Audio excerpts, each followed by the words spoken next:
let's talk about the categories for the Colby A. What are the categories? What do they mean? So in the Colby A Index, you have these 4 different instinctive behaviors that we talk about.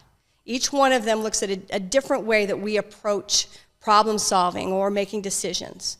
The first one looks at how do we deal with information. We all gather and share information, but we do this on a scale or a continuum that ranges from people who are naturally going to need a lot of information and are very specific to people on the other end of that scale who are more of a generalist and they tend to simplify information. And then there's people in that middle, in between those, that bridge both of those areas and get enough information that they can explain something to other people, but they move on from there. You and I both fall in that middle zone category. A lot of people in your firm are in that that very specific. We have a lot of them, yes. Category where they need a lot of information and they give out a lot of information. Yep. Okay, so what are the 4 again? So and then we call that one fact finder. Yep. Yeah. And then on the other end of the fact is what? Simplify. So people who have a shorter red line or a 1, 2, or 3 in fact finder are people who naturally put things into a quick summary or bullet points. Mm-hmm. They can look at a lot of complex data and they just go, oh, this is the bottom line. And they do that instinctively. It's uncanny how quickly they can do that.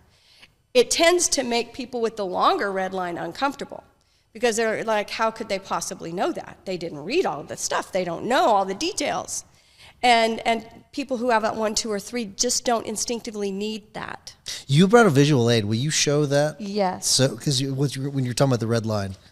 So this is Tyson's result. I don't know where to show it. Right okay, there. so this is Tyson's result. He's a 5 in fact finder, and I'm a 6. So in that right in the middle between a 1 and a 10.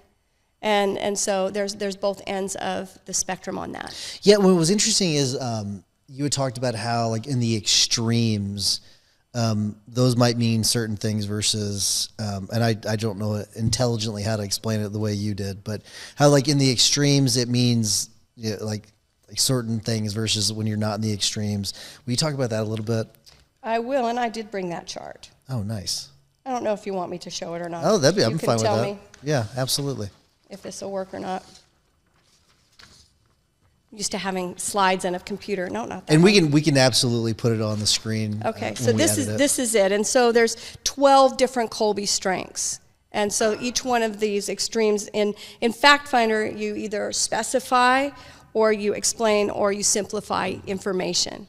Yep. And so in follow through, that's the blue one. It ranges from people who are very structured and always have a plan in place, to people on the other end of that scale who are much more flexible and adaptable with how they deal with structure and patterns and plans. And then there's people in the middle who take the structure and they maintain it and they keep it moving forward in a way that is productive. So people like Tyson are in that 1, 2, or 3 area in follow through, and they streamline through the processes. They make sure that they maybe take shortcuts.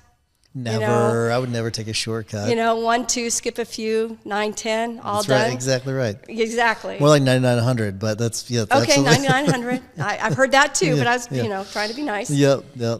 And you don't thrive with a checklist, but you'll recognize when a checklist is necessary. Mm-hmm.